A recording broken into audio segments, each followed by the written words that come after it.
Nagpapatupad na ng forced evacuation ng mga otoridad sa Zamboanga City at Basilan, kasunod ng mga nagaganap doon. Ang mga detalye sa ulat ni Waywaya Macalma. Forced evacuation. Ito ang mahigpit na ipinapatupad sa dalawang syudad sa Mindanao. Sa Zamboanga, ipinapatupad ang forced evacuation sa 6 na barangay na apektado dahil sa pag-atake ng Miswari Breakaway Group.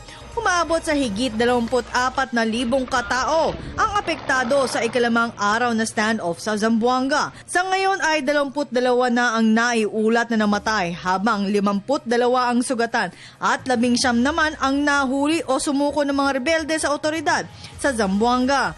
Kinumpirma ng AFP na pinalaya ang isang bihag na kinilalang si Father Michael Ufana. Pero itinanggi naman ng hukbong sa Natahang Lakas ng Pilipinas na sumuko sa mga otoridad si Nur Miswari. It's not a report of the armed forces of the Philippines, so we're looking at it as what is the basis of this. I have that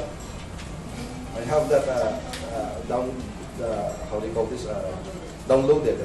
This is not an AFP report, so we're verifying this if this is entirely correct or not. Samantala, kasabay naman ng sigalot sa Zamboanga.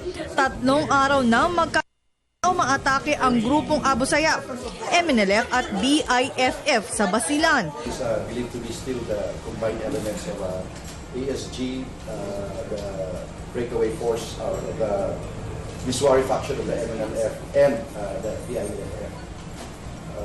This is the second attempt that they have made, and we have successfully thwarted their plans as far as this is concerned. Araw ng Huwebes, nagsagawa ng close air support ang militar sa Basilan.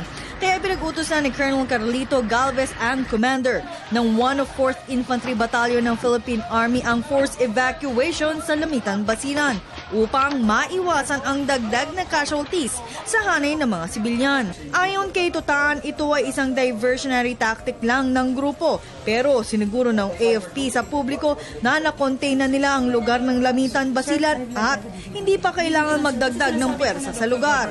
Sa ngayon ay hindi pa masabi ng militar kung kailan nila ipapatupad ang opensiba laban sa grupo sa Zamboanga. The actions to be undertaken again is subject of a decision of the crisis management. But do you have a backup plan? I don't have a discussion.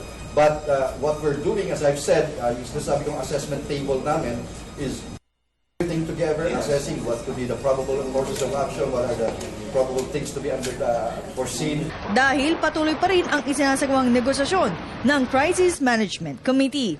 Para sa Telebisyon ng Bayan, Waywaya Macalma.